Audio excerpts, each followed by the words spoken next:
Let's discuss all of this with Arkansas Senator Tom Cotton. He serves on the Senate Armed Services Committee and the Senate Intelligence Committee. He also served in both Iraq and Afghanistan. Senator, thanks so much for being here.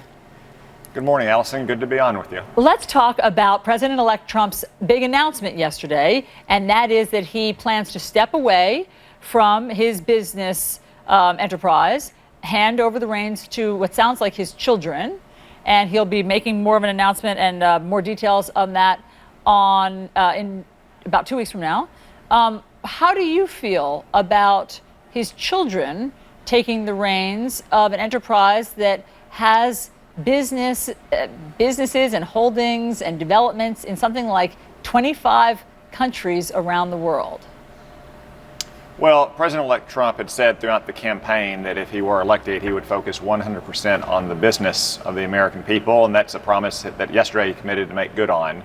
We've never had a president, though, with the kind of vast business dealings that Donald Trump has had. You know, running a hotel, running a high-rise tower is not like owning stock. You can't just divest of it quickly.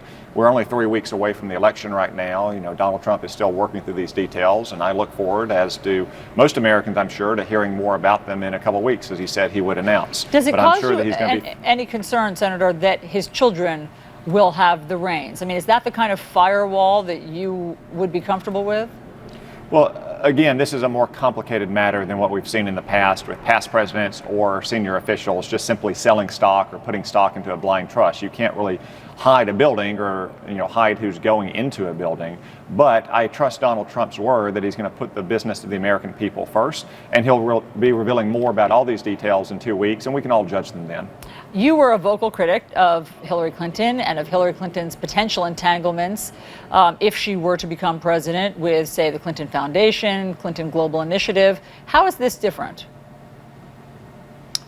Well, the Clinton Foundation had a fairly well-documented record of receiving contributions, or Bill Clinton and Hillary Clinton receiving speech fees from people with key interest in front of the federal government. Running a hotel is very different. People stay in Trump hotels all around the world, to include here in the United States. That's not paying someone $750,000 to give a speech in a foreign government when you're trying to influence the State Department. But again, Donald Trump has made a commitment to focus on the business of the American people. He's going to be revealing more details about exactly what he plans to do with his business organization in a couple of weeks. It's a highly complex matter. It's not like selling a share of stock. I just think that we should all wait and hear more of those details in a couple of weeks. There are a couple of signs so far. Are you comfortable, for instance, with Ivanka Trump, the president-elect's daughter, sitting in on a meeting with the Prime Minister of Japan, Abe?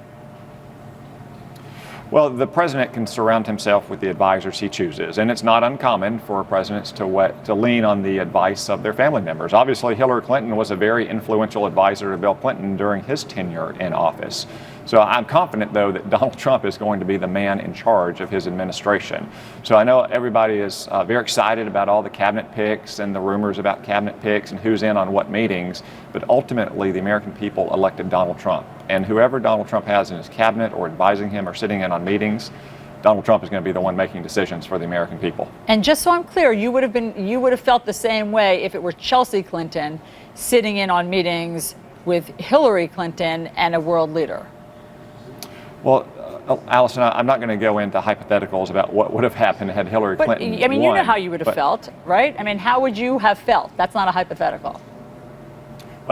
It actually is a hypothetical, Allison.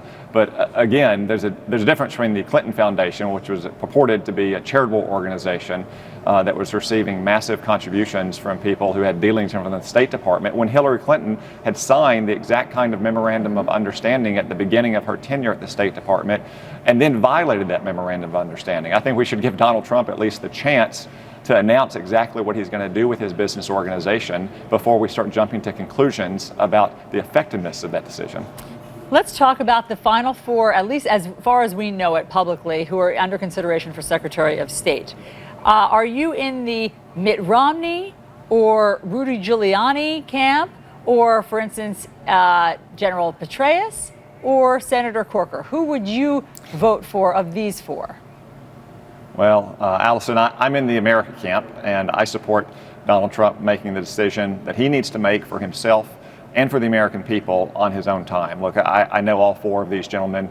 They've all accomplished a lot for our country. Ultimately, though, what matters is Donald Trump. He's the person the American people elected. His Secretary of State, just like every other member of his cabinet and his White House staff, is going to be implementing Donald Trump's policies. So I think we should just give him the time that he needs to make the right decision for himself and for the American people. He's actually far ahead of historical precedent in announcing his cabinet. Yeah.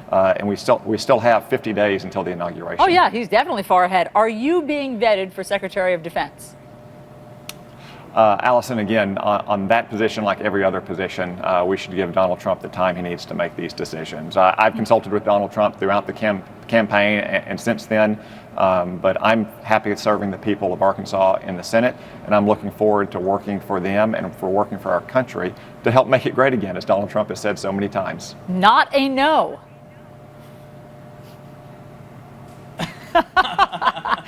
I can have a staring contest all day, Senator. So, Allison, Allison, we've got a baby coming in just a few days in my family, so that's the thing that's been taking most of my focus right now. I'm very, very happy to be welcoming a Christmas baby into the Cotton family, and very happy to be serving the people of Arkansas in the Senate. And I think we should all just give Donald Trump the time, the space he needs to make these decisions that he thinks that he needs to round out his cabinet and help do the job that he promised the American people. That is thrilling. Congratulations on the impending baby arrival, and we'll look forward to seeing photos. Thank you, Allison. Hopefully he'll take after his mother in appearances. Thanks, Senator. Thanks so much for being on New Day.